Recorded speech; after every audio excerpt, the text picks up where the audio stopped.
నమస్తే అండి. ఇంకొక క్లయింట్ అడుగుతున్న క్వశ్చన్, 498 కేసులకి లిమిటేషన్ టైం పీరియడ్ లేదా? నా వైఫ్ 5 ఇయర్స్ సపరేట్గా ఉంది, ఇప్పుడు 498 ఫైల్ చేసింది, please madam give me information అనేసి. సరే, అసలు నిజంగా ఇది 498 క్రూయల్టీ ఆఫ్ హస్బెండ్ అసలు ఏ గ్రౌండ్స్లో ఇది డిక్లేర్ చేశారో తెలియట్లేదు. కానీ 5 ఇయర్స్ అండి, 2 ఇయర్స్ ఎక్కడో ఉండేసి లేకపోతే ఎక్కడో అబ్రాడ్లో ఉన్న వ్యక్తి మీద అప్పటి వరకు వాళ్ళు ఫైనాన్షియల్ డీల్ అంతా ఓకే అనుకున్నప్పుడు ఇద్దరి మధ్య అండర్స్టాండింగ్ బాగుండి సడన్గా ఏదైనా చిన్న ప్రాబ్లమేటిక్ వచ్చినప్పుడు అప్పుడు ఎక్కడో ఉండే భర్త మీదే 498 పెడుతుండే స్టేషన్లో ఎఫ్ఐఆర్ కడుతున్న కన్సర్న్ పోలీస్ ఆఫీసర్లని ఏం అడగాలో కూడా అర్థం కావట్లేదు.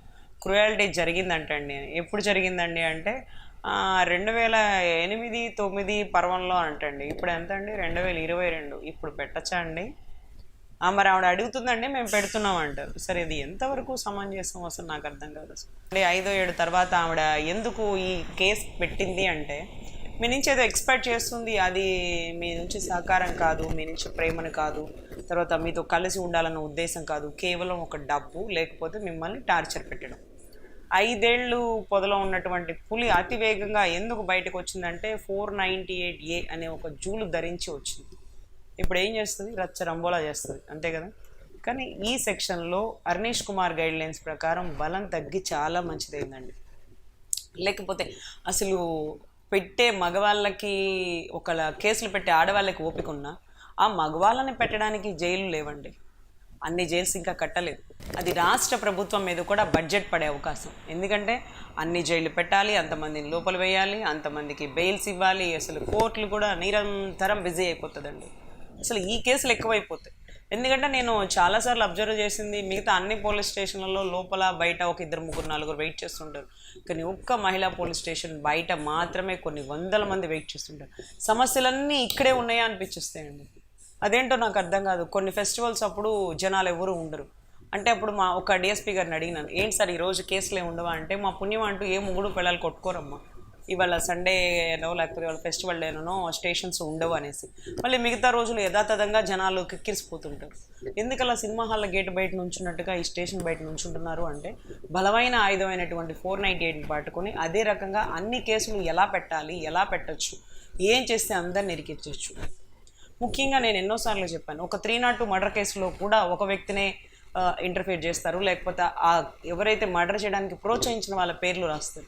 దీంట్లో మాత్రం 10 పేర్లు 13 పేర్లు కూడా రాసే అవకాశం, అద్భుత అవకాశాలు అనమాట. దాని ఉద్దేశం ఏంటంటే, వీళ్ళందరూ ఇన్ఫ్లుయెన్స్ వల్ల నా భర్త ఇలా చేసినాడని 498 కట్టేస్తారు. సో అసలు వాళ్ళు మాకు సంబంధం లేదండి, మేము ఎక్కడో ఉంటాము, వాళ్ళ అంటే ఆ అబ్బాయి తరపు అక్క చెల్లెళ్ళు ఇంకొక దేశాల్లో ఉన్నా, చదువుకుంటూ హాస్టల్స్లో ఉన్నా, తల్లిదండ్రులు మంచాలో ఉండి పెరాలసిస్ స్ట్రోక్లు వచ్చి మంచాన ఉన్నా కానీ దీంట్లో ముద్దాయిలు అయిపోతారు. అంటే నోరు తెరిచి మాట్లాడలేని ఒక 3 సంవత్సరాల నుంచి మౌనంగా ఉన్నటువంటి తండ్రి మీద కూడా కేసు పెడితే అతను కోర్టుకే రాగలడా, బెయిల్కి అప్లై చేయగలడా, అసలు కోర్టులో ఏమైనా సాక్ష్యం చెప్పగలుగుతాడా, జడ్జి గారు ఏమైనా క్వశ్చన్లు అడుగుతారా, కనీసం ఎఫ్ఐఆర్ కట్టేటప్పుడు ఇటువంటి కామన్ సెన్స్ను కూడా ఎందుకు యూజ్ చేయరు తదితర పోలీస్ అధికారులు? ముఖ్యంగా నాకు అదేనండి అనుమానం వచ్చింది. ఎందుకంటే ఆడవాళ్ళతో తెలుసో తెలియక కోపంలో పెట్టేస్తే, అమ్మ ఇలా కట్టకూడదు, అలా కట్టకూడదు, ఇలా కడితే ఇబ్బంది అవుతుందని మీరు చెప్పాలి కదా. రీసెంట్గా ఒక కేసు మన మీద భీమవరం వెళ్ళినప్పుడేనండి, ఒక 498 కట్టమని ఒక సీఏ గారిని, చూడండి సార్, ఈ అమ్మాయిని ఇలా ఇబ్బంది పెడుతున్నాడు, అతను తాగొచ్చి ఇలా కొడుతున్నాడు, లేకపోతే డబ్బులు తీసుకురమ్మని ఇలా వేధిస్తున్నాడు, ఒక పని చేసుకునే పిల్ల ఈ అమ్మాయి, వాళ్ళు ఎవరు చేసుకోమన్నారు, చేసుకొని ఎందుకు ఇలా బాధ పెడుతున్నారు, అమ్మాయి నేను పనైనా చేసుకుంటాను కానీ అక్కడికి ఫోన్ అంటుంది సార్, వాళ్ళని కొద్దిగా భయపెట్టి కలపండి, ఒకళ్ళ కేసు కట్టండి, కలిస్తే కలుస్తారు, లేకపోతే డైవర్స్ తీసుకుంటారనే పర్వంలో పోతే ఆ కన్సర్న్ సీఏ గారు చెప్పారండి, ఫస్ట్ టైం ఈ మాట నేను పోలీస్ అధికారుల నోట్లో నుంచి వినడం. అమ్మ అలా అంతమంది మీద పేర్లు పెట్టడం ఎందుకమ్మా, నీకు ఎవరి వల్ల ఇబ్బంది చూడు వాళ్ళ పేర్లు పెట్టు అని. ఎంతమంది పేర్లు నేను పెట్టమని చెప్పలేదండి, ఐమ్ సారీ అండి, కాకపోతే వచ్చిన వాళ్ళు 10 మంది పేర్లు 15 మంది పేర్లు పెట్టేయమంటారు అని. ఇక్కడ ఆ రోజు వాళ్ళ అత్తగారు కొట్టారండి, వాళ్ళ భర్త పట్టుకొని వాళ్ళ అత్తతో కొట్టించాడు. ఆ అమ్మాయి బ్యాగ్ అంతా సర్దేసి ఇసిరి బయట వేస్తారు, అవన్నీ సీసీ ఫుటేజ్లో పడింది.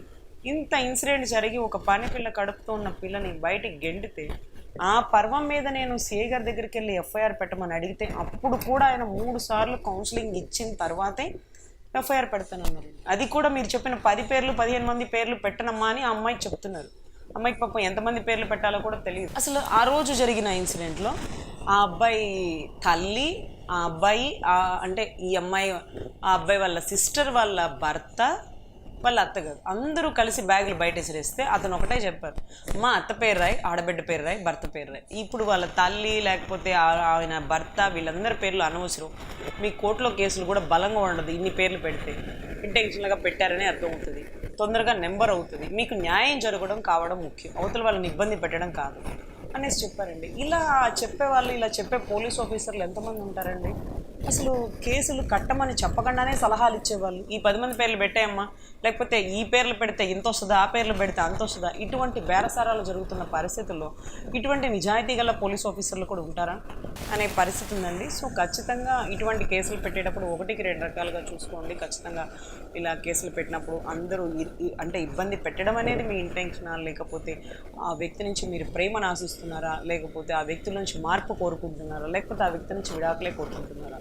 నిజంగా విడాకులే కోరుకుంటానంటే you please go for the direct divorce. Why you influence in 498 వల్ల మీరు సాధించేది ఏంటో నాకు అర్థం కావట్లేదు. నిజంగా సాధిస్తారు ఆ కుటుంబ సభ్యులందరికీ, కానీ మీకు ఏం కావాలో అది సాధిస్తున్నారా? అది లేదు కదా. అంటే మీకు కావాల్సింది పగ ప్రతీకారం తీర్చుకోండి.